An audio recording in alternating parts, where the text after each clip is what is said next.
Kenya President William Ruto says his government will buy air tickets for Kenyans who find jobs abroad as the country grapples with youth unemployment.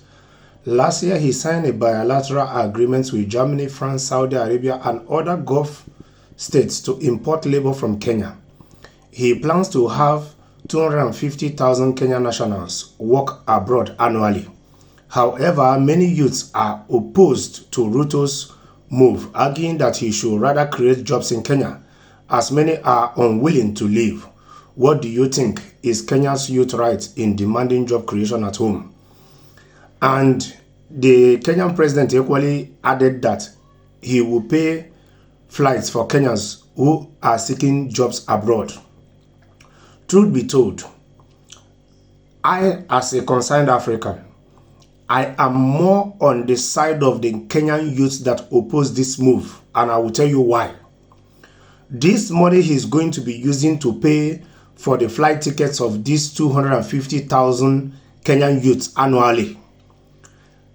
Imagine that his government is investing it in building companies, creating jobs. Because some of these countries in which he signed these agreements for these countries to import Kenyan youths up to the volume of 250,000 annually, has he equally considered what some of these Kenyan citizens are going to be going through in these countries, adapting themselves into the culture, into the way of life of these people?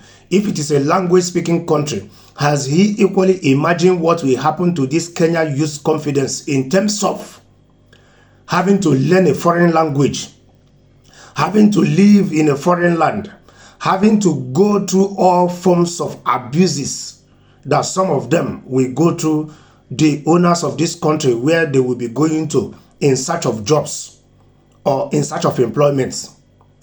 You see, sometimes most of our African leaders, when they are seeking to be elected in office, they talk tough.